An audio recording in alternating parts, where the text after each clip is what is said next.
Hello friends, welcome to SSG YouTube channel. Friends, ఈరోజు అయితే మనకు జీడిఎస్ గ్రామీణ డక్ సేవక్ నుండి నోటిఫికేషన్ అయితే రిలీజ్ అయితే చేయడం అయితే జరిగింది. సో ఇప్పుడైతే దీనికి సంబంధించిన ఆన్లైన్ ఫామ్ అప్లై ఏ విధంగా చేయాలో ఈ వీడియో తెలుసుకుందాం. సో మీరైతే ఇప్పటివరకు అయితే నా ఛానల్ని సబ్స్క్రైబ్ చేసుకోకపోతే ఇప్పుడైతే సబ్స్క్రైబ్ అయితే చేసుకోండి. అండ్ మీరైతే ఈ వీడియో అయితే స్కిప్ చేయకుండా వీడియో అయితే ఎండ్ వరకు అయితే చూడండి. సో మనకు జీడిఎస్కు సంబంధించిన నెంబర్ ఆఫ్ పోస్ట్ చూసుకుంటే ఇక్కడైతే 44,228 పోస్టులు అయితే రిలీజ్ అయితే చేశారు. అండ్ మనకు స్టార్టింగ్ డేట్ వచ్చేసి ఇక్కడ 15th జూలై 2024 నుండి 5 ఆగస్టు 2024 వరకు అయితే లాస్ట్ డేట్ అయితే అవుతుందన్నమాట. సో ఇక్కడ వచ్చేసి దీనికి సంబంధించిన అఫీషియల్ నోటిఫికేషన్ అయితే చూసుకోవచ్చు. మనకు ఇక్కడ గ్రామీణ డక్ సేవకు సంబంధించింది. సో ఇక్కడ పోస్ట్ బ్రాంచ్ వచ్చేసి మనకు బ్రాంచ్ పోస్ట్ మాస్టర్, తర్వాత బీపీఎం అంటారు, తర్వాత అసిస్టెంట్ బ్రాంచ్ పోస్ట్ మాస్టర్ అనేది ఏబిపిఎం అనేది అంటారన్నమాట. ఇక్కడ ఈ విధంగా అయితే పోస్ట్ నేమ్ అయితే ఇచ్చారు. అండ్ ఇక్కడైతే రిజిస్ట్రేషన్ సంబంధించిన డీటెయిల్స్ అయితే వాళ్ళు పూర్తిగా అయితే ఇచ్చారు. అండ్ మనకు ఆన్లైన్ డేట్, తర్వాత ఇక్కడ ఎడిట్ కరెక్షన్ డేట్ అనేది 6th ఆగస్టు అండ్ నుండి ఇక్కడ 8th ఆగస్టు వరకు అయితే మనకు ఎడిట్ ఆప్షన్ మాత్రం ఇస్తారన్నమాట. సో ఇక్కడైతే మీరు ఎటువంటి భయపడాల్సిన అవసరం అయితే లేదు. సో మీరైతే జాగ్రత్త చూసేయండి అప్లికేషన్ అనేది. అండ్ నెక్స్ట్ వచ్చేసి ఇక్కడైతే మనకు సంబంధించింది ఇక్కడ వాళ్ళు ఎడ్యుకేషన్ వచ్చేసి ఇక్కడ ఏజ్ లిమిట్ వచ్చేసి వాళ్ళు మెన్షన్ అయితే చేశారు. సో మనకు కేటగిరీ ఇక్కడ అయితే కేటగిరీ వైస్ అనేది మనకు సాలరీ అయితే ప్రొవైడ్ అయితే చేశారు. అండ్ ఇక్కడైతే మనకు ఏజ్ లిమిట్ వచ్చేసి మనకు మినిమం ఏజ్ 18 ఇయర్ నుండి ఇక్కడ మాక్సిమం 40 ఇయర్స్ అయితే ఉన్న వాళ్ళు దీనికైతే అప్లై అయితే చేసుకోవచ్చు. అండ్ ఇక్కడ రిలాక్సేషన్ సంబంధించినది ఇక్కడైతే ఇవ్వడం అయితే జరిగింది.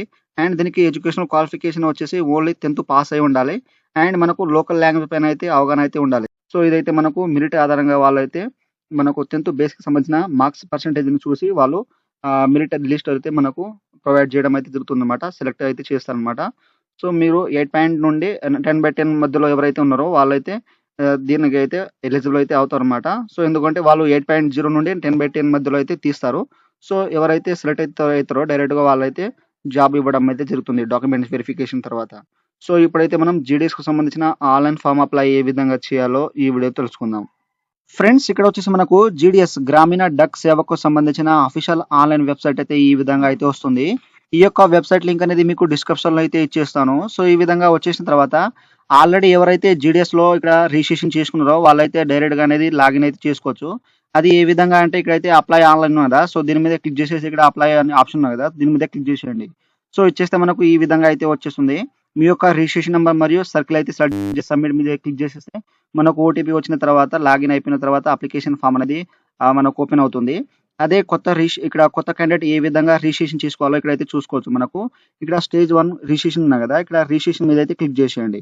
సో ఇచ్చేస్తే మనకు ఇక్కడ ఈ విధంగా అయితే రిజిస్ట్రేషన్ ఫామ్ అనేది ఓపెన్ అవుతుంది. సో ఇక్కడ ఫస్ట్ ఆఫ్ ఆల్ వచ్చేసి మీ యొక్క 10 డిజిట్ మొబైల్ నెంబర్ అయితే ఇచ్చేసేయండి. ఇచ్చేసిన తర్వాత ఇక్కడ వ్యాలిడేట్ మొబైల్ నెంబర్ మీద క్లిక్ చేసి ఓటీపీ అనేది వస్తుంది. ఓటీపీ అనేది ఎంటర్ చేసి వెరిఫై అయితే చేసుకోండి. తర్వాత మీ యొక్క ఈమెయిల్ ఐడి అనేది ఇచ్చేసేయండి. తర్వాత అదే సేమ్ యాస్టిస్గా ఇక్కడ మీ యొక్క ఈమెయిల్ ఐడి ఓటీపీ వచ్చిన తర్వాత వ్యాలిడేట్ అయితే చేసుకోండి. ఆ తర్వాత నెక్స్ట్ వచ్చేసి ఇక్కడైతే ఇక్కడ మీ యొక్క secondary marks memo, SSC marks మెమోలో ఏ విధంగా ఉన్నదో అదే విధంగా ఇక్కడైతే మీ యొక్క ఫుల్ నేమ్ అనేది క్యాపిటల్ లెటర్లో అయితే ఇచ్చేసేయండి. జాగ్రత్తగా ఇచ్చేసిన తర్వాత ఇక్కడ నెక్స్ట్ వచ్చేసి మీ యొక్క ఫాదర్ నేమ్ ఇచ్చేసేయండి. తర్వాత మీ యొక్క డేట్ ఆఫ్ బర్త్, తర్వాత ఇక్కడ జెండర్ మేల్ ఆర్ ఫిమేల్ అయితే ఇచ్చేసేయండి. తర్వాత ఇక్కడ వచ్చేసి మీ యొక్క కమ్యూనిటీ, ఇక్కడ మీ యొక్క క్యాస్ట్ అనేది సెలెక్ట్ అయితే చేసుకోండి. అండర్స్ కేటగిరీ, ఓబీసీ, ఎస్సీ, ఎస్టీ అనేది దీంట్లో అయితే ఇచ్చేసేయండి. ఆ తర్వాత సర్కిల్, సో మీరైతే ఎంత పాస్ ఏ సర్కిల్ అయితే అయ్యారో సో మీ యొక్క స్టేట్ అనేది దీంట్లో అయితే సెలెక్ట్ అయితే చేసుకోండి. ఆ తర్వాత ఇయర్ పాసింగ్, సో మీరు ఎప్పుడైతే మీ 10th క్లాస్ పాస్ అయ్యారో ఆ యొక్క ఇయర్ అయితే సెలెక్ట్ అయితే చేసుకోండి. ఆ తర్వాత నెక్స్ట్ వచ్చేసి ఇక్కడ ఈ క్యాప్చర్ ఇక్కడ అవపడుతుంది, ఈ క్యాప్చర్ ఇక్కడ ఎంటర్ చేసి ఇక్కడ సబ్మిట్ మీద అయితే క్లిక్ చేయండి. ఫ్రెండ్స్, ఆ తర్వాత ఇక్కడ వచ్చేసి మీ యొక్క ఆధార్ కార్డ్ నెంబర్ అయితే ఇచ్చేసేయండి. ఆ తర్వాత మీరు పీడబ్ల్యూడీ క్యాండిడేట్ ఉంటే ఇక్కడ ఎస్ అయితే చేయండి, లేకపోతే సింపుల్గా నో మీద క్లిక్ చేసేయండి. ఇక్కడ వచ్చేసి languages studied in secondary school, so మీ యొక్క స్కూల్లో మీరు ఏ లాంగ్వేజ్ అయితే చదివారో ఆ యొక్క లాంగ్వేజ్ అయితే దీంట్లో అయితే సెలెక్ట్ అయితే చేసుకోండి. తెలుగు, ఇంగ్లీష్, హిందీ అనేది దీంట్లో అయితే ఇచ్చేసేయండి. ఆ తర్వాత ఓకే మీద క్లిక్ చేసేయండి. అండ్ ఇక్కడ మీరు ఎంప్లాయీ ఉంటే ఇక్కడ అయితే ఎస్ అయితే చేయండి, సింపుల్గా నో మీద క్లిక్ చేసేయండి. అండ్ నెక్స్ట్ వచ్చేసి ఇక్కడైతే మీ యొక్క ఫోటో అయితే అప్లోడ్ చేయాలి. సో జేపీజీ ఫార్మేట్లో ఇక్కడ 50 KB అయితే ఉండాలన్నమాట. అండ్ ఇక్కడ పిక్సెల్ అయితే వాళ్ళు ఇక్కడైతే ఇచ్చారు మన డైమెన్షన్ అనేది. ఇక్కడైతే అప్లోడ్ అయిపోయిన తర్వాత మనకు ఫోటో అనేది వచ్చేస్తుంది. సో చూస్ ఫైల్ మీద క్లిక్ చేసేసి మనకు ఇక్కడ ఫోటో అనేది వచ్చేస్తుంది. అండ్ ఇక్కడ సిగ్నేచర్ వచ్చేసి మనకు 20 KBs అయితే ఉంది. అండ్ ఇక్కడ డైమెన్షన్ కూడా వాళ్ళు మెన్షన్ అయితే చేశారు. సో ఇక్కడ వచ్చేసి మీ యొక్క సిగ్నేచర్ అయితే వచ్చేస్తుంది. సో వచ్చేసిన తర్వాత ఇక్కడ సబ్మిట్ మీద అయితే క్లిక్ చేసేయండి. ఆ తర్వాత ఈ విధంగా రిజిస్ట్రేషన్ కన్ఫర్మ్ డీటెయిల్స్ అయితే వస్తాయి అనమాట. సో మీరు 1-2 సార్లు అయితే ఇక్కడ జాగ్రత్త చూసుకోండి. ఇది మనకు రిజిస్ట్రేషన్ తర్వాత అయితే ఈ డేట్ ఆప్షన్ మాత్రం ఉండదు. సో ఇక్కడ అన్ని కరెక్ట్గా ఉంటే ఇక్కడైతే డిక్లేర్ అయితే చేసేయండి. దీంట్లో టిక్ మార్క్ ఈ విధంగా ఇచ్చేసిన తర్వాత ఇక్కడ సబ్మిట్ మీద అయితే క్లిక్ చేసేయండి. సో ఇచ్చేస్తే మనకు ఇక్కడ రిజిస్ట్రేషన్ ఫామ్ అనేది కంప్లీట్ అయితే అయిపోతుంది. సో మనకు రిజిస్ట్రేషన్ నెంబర్ అయితే వచ్చేస్తుంది. తర్వాత ఇక్కడ కంట్రోల్ అప్లై ఉన్నాయి కదా, సో దీని మీదే క్లిక్ చేసేయండి. సో ఇచ్చేస్తే ఇక్కడ నుండి అయితే మనం రిజిస్ట్రేషన్ నెంబర్ అయితే వస్తుంది. సో మన యొక్క రిజిస్ట్రేషన్ నెంబర్ అయితే ఇక్కడైతే ఇచ్చేసిన తర్వాత ఇక్కడైతే మీరు ఏ సర్కిల్ నుండి అప్లై చేస్తున్నారో ఆ యొక్క సర్కిల్ అనేది ఇక్కడైతే సెలెక్ట్ చేసుకున్న తర్వాత ఇక్కడ సబ్మిట్ మీద అయితే క్లిక్ చేసేయండి. సో ఇచ్చేస్తే మనకు నెక్స్ట్ ఈ విధంగా అయితే వచ్చేస్తుంది. సో మన యొక్క మొబైల్ నెంబర్ రావడం అయితే జరుగుతుంది. ఆ యొక్క ఓటీపీ అనేది ఇక్కడ ఎంటర్ చేసి ఇక్కడ క్యాప్చర్ ఎంటర్ చేసి ఇక్కడ నెక్స్ట్ మీద అయితే క్లిక్ చేసేయండి. ఫ్రెండ్స్, మనం లాగిన్ చేసిన తర్వాత ఈ విధంగా అప్లికేషన్ అయిపోతుంది. సో ఇక్కడ వచ్చేసి మన యొక్క పర్సనల్ డీటెయిల్స్ అయితే ఆటోమేటిక్గా అనేది అప్డేట్ అయిపోతుంది. ఆ తర్వాత ఇక్కడ అడ్రస్ డీటెయిల్స్ అయితే ఇవ్వాలి. ఇక్కడ కమ్యూనికేషన్ డీటెయిల్స్. సో మీ యొక్క ఫస్ట్ ఆఫ్ ఆల్ వచ్చేసి మీ యొక్క ఇంటి నెంబర్ అయితే దీంట్లో అయితే ఇచ్చేసేయండి. ఈ విధంగా జాగ్రత్త ఇచ్చేసిన తర్వాత మీ యొక్క స్ట్రీట్ ఇక్కడైతే జాగ్రత్తగా మెన్షన్ అయితే చేసేయండి. మీ యొక్క ఆధార్ కార్డులో ఏ విధంగా ఉందో ఆ విధంగా ఇచ్చేసేయండి అనేది ఇక్కడ జాగ్రత్తగా మెన్షన్ అయితే చేసేయండి. సో ఈ విధంగా చేసిన తర్వాత ఇక్కడైతే మండల్ డిస్ట్రిక్ట్ పంచాయతీ అనేది ఇక్కడైతే అయితే చేసుకోండి. సో ఈ విధంగా చేసుకున్న తర్వాత నెక్స్ట్ వచ్చేసి ఇక్కడైతే మీ యొక్క డిస్ట్రిక్ట్ కోడ్ అనేది జాగ్రత్తగా అనేది మెన్షన్ అయితే చేసేయండి. సో ఈ విధంగా జాగ్రత్తగా ఇచ్చేసిన తర్వాత నెక్స్ట్ ఇక్కడైతే మీకు పర్మనెంట్ అడ్రస్ మరియు కమ్యూనికేషన్ అడ్రస్, ఇక్కడ ప్రజెంట్ అడ్రస్ మరియు ఇక్కడ పర్మనెంట్ అడ్రస్ ఇక్కడైతే సేమ్ యాజ్ కమ్యూనికేషన్ అడ్రస్ ఉన్నాయి కదా, దీంట్లో అయితే టిక్ చేసేసింది, ఆటోమేటిక్గానే వచ్చేస్తుంది. సో ఈ విధంగా అదే వేరేవి ఉంటే మీరు అన్బాక్స్ చేసేసి వేరే అడ్రస్ అనేది చేసేయండి. ఆ తర్వాత ఇక్కడైతే క్వాలిఫికేషన్ డీటెయిల్స్ అయితే ఇవ్వాలి. సో ఇక్కడైతే మనకు సర్కిల్ వచ్చేసి ఆల్రెడీ వచ్చేస్తుంది. తర్వాత ఇయర్ పాసింగ్ అనేది మనం రిజిస్ట్రేషన్లో అయితే చేసిన ఆటోమేటిక్గా వచ్చేస్తుంది. ఆ తర్వాత ఇక్కడైతే మీ యొక్క బోర్డ్ అయితే సెలెక్ట్ చేసుకోండి. ఇక్కడైతే board of secondary education Telangana grade సంబంధించిన అనేది ఇక్కడైతే మనకు ఈ విధంగా అయితే సో మీకు సంబంధించిన అనేది గ్రేడ్ పాయింట్ సంబంధించిన ఇక్కడైతే సెలెక్ట్ అయితే చేసుకోండి. సో ఈ విధంగా సెలెక్ట్ చేసుకున్న తర్వాత నెక్స్ట్ ఇక్కడైతే మనకు సంబంధించిన అనేది ఇక్కడ రిజల్ట్ టైప్ అనేది వచ్చేస్తుంది అనమాట. సో మీకు గ్రేడ్ పాయింట్స్ వస్తే ఇక్కడ గ్రేడ్ పాయింట్స్ అయితే సెలెక్ట్ చేసుకోండి. తర్వాత పాయింట్ ఉంటే పాయింట్ మీద క్లిక్ చేసేసి ఈ విధంగా పాయింట్ అయితే వస్తాయి అనమాట. ఒకవేళ గ్రేడ్ ఉంటే ఇక్కడ మీరు గ్రేడ్ మీద చేసేసి మనకు సబ్జెక్ట్ వైజ్ అనేది ఈ విధంగా అయితే వచ్చేస్తుంది. సో మీకు సంబంధించిన థర్డ్ లాంగ్వేజ్ వచ్చేసి మీకు ఎన్ని గ్రేడ్ వచ్చిందో దీంట్లో అయితే సెలెక్ట్ చేసుకోండి. ఆ తర్వాత సెకండ్ లాంగ్వేజ్ ఇక్కడ సంబంధించిన ఇక్కడ సెకండ్ లాంగ్వేజ్ వచ్చేసి ఫస్ట్ లాంగ్వేజ్ వచ్చేసి తెలుగు, ఇక్కడ హిందీ అనేది దీంట్లో అయితే ఇచ్చేసేయండి. ఆ తర్వాత మీకు సంబంధించిన గ్రేడ్ ఎన్ని ఇక్కడైతే సెలెక్ట్ చేసుకోండి. తర్వాత మ్యాథమెటిక్స్లో ఎన్ని గ్రేడ్ వచ్చినాయో దీంట్లో అయితే ఇచ్చేసేయండి. అండ్ ఇక్కడ సైన్స్ అనేది ఎంత వచ్చినాయో ఇక్కడైతే సెలెక్ట్ అయితే చేసుకోండి ఈ విధంగా. అండ్ నెక్స్ట్ వచ్చేసి ఇక్కడ సోషల్ స్టడీస్లో ఎంత వచ్చినాయో ఇక్కడైతే సెలెక్ట్ చేసుకోండి. అండ్ నెక్స్ట్ వచ్చేసి మీ యొక్క ఇక్కడ సెకండ్ లాంగ్వేజ్ వచ్చేసి మీకు హిందీ, తెలుగు అనేది దీంట్లో అయితే ఇచ్చేసేయండి. తర్వాత దానికి సంబంధించిన గ్రేడ్ పాయింట్ అనేది దీంట్లో మెన్షన్ చేసేసి మనకు ఈ విధంగా అయితే గ్రేడ్ పాయింట్ అనేది టోటల్గా అనేది దీంట్లో అయితే సిజిపిఎస్ స్కోర్ ఇచ్చేసేయండి. అదే మీకు పాయింట్స్ ఉంటే ఇక్కడైతే మీరు పాయింట్ మీద క్లిక్ చేసేస్తే మనకు ఈ విధంగా పాయింట్స్ అయితే వస్తాయి అనమాట. సో థర్డ్ లాంగ్వేజ్ వచ్చేసి మీకు ఎన్ని పాయింట్స్ వచ్చినాయో దీంట్లో అయితే మెన్షన్ చేసేయండి.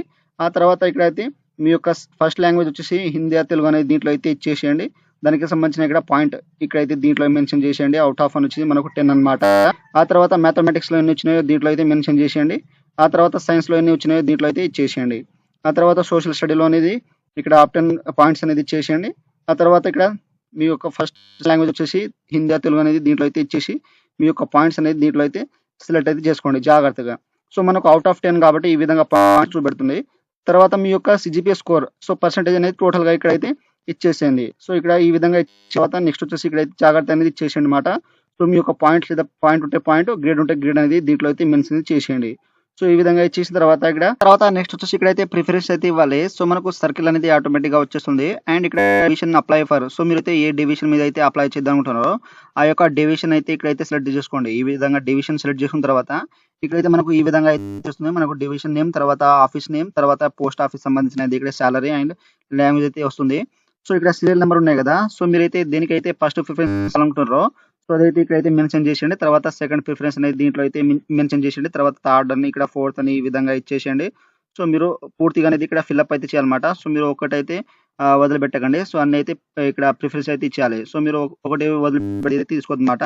సో మీరు అన్ని అయితే ఇక్కడైతే ఫిల్అప్ అయితే చేసుకోండి మీకు సంబంధించింది. సో మీరు ఫస్ట్ దేనికైతే ప్రిఫరెన్స్ ఇస్తారో అక్కడైతే మీ యొక్క జాబ్ పాయింట్ అయితే అవుతుందన్నమాట. సో ఇక్కడ ఫిల్అప్ చేసిన తర్వాత ఇక్కడ సెకండ్ పేజ్లో వచ్చేసి సెకండ్ మీద క్లిక్ చేసేస్తే సెకండ్ పేజ్ ఈ విధంగా అయితే వచ్చేస్తుంది. సో మనకు ఇక్కడ అయితే ఉన్నాయన్నమాట సీరియల్ నెంబర్. అండ్ దీంట్లో అయితే మీకు సంబంధించిన ఇక్కడ సీరియల్ నెంబర్ అయితే ఇచ్చేసేయండి. తర్వాత అంటే మీకు పోస్ట్ కోడ్ అనేది ప్రిఫరెన్స్ అనేది జాగ్రత్తగా ఎంటర్ అయితే చేసేయండి. సో ఈ విధంగా మీరు అన్ని ఫిల్అప్ చేసిన తర్వాత ఇక్కడ పార్ట్ వైజ్, సో ఇక్కడైతే మనకు సీరియల్ నెంబర్ వైజ్ అనేది మీరు ప్రిఫరెన్స్ ఇచ్చేసిన తర్వాత ఇక్కడైతే మనకు సర్కిల్ అనేది వచ్చేస్తుంది. సో మనకు please circle division for verification documents, so మీరు యొక్క మీరైతే ఏ సర్కిల్ అయితే దీంట్లో అయితే ఇస్తారో ఆ యొక్క సర్కిల్‌లో అయితే మీకు డాక్యుమెంట్ వెరిఫికేషన్ ఉంటుందన్నమాట. అండ్ ఇక్కడ డివిజన్ అయితే సెలెక్ట్ అయితే చేసుకోండి దానికి సంబంధించింది.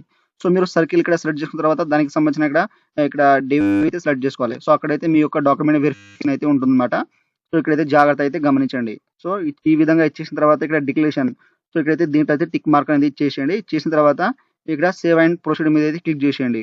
ఫ్రెండ్స్ ఆ తర్వాత అయితే ఈ విధంగా అప్లికేషన్ సబ్మిటెడ్ సక్సెస్‌ఫుల్ అని వచ్చేస్తుంది. సో ఇక్కడ ఓకే మీద అయితే క్లిక్ చేసేయండి. సో ఈ విధంగా అయితే మీరు జీడీఎస్‌కు సంబంధించిన ఆన్‌లైన్ ఫార్మ్ అప్లై అయితే ఈ విధంగా అయితే చేయండి. సో మీకు ఏమైనా అప్లై చేసేటప్పుడు డౌట్స్ ఉంటే నాకు కామెంట్ సెక్షన్‌లో కామెంట్ ఇవ్వండి. నేనైతే తొందరగా అయితే రిప్లై ఇస్తాను. సో ఫ్రెండ్స్ నా వీడియో మీకు నచ్చినట్టయితే షేర్, లైక్, సబ్స్క్రైబ్ చేసి బెల్ ఐకాన్‌ని ఆన్ చేసుకోండి. మరిన్ని వీడియోల కోసం నా ఛానెల్‌ని సబ్స్క్రైబ్ చేసుకోండి. Thank you for watching.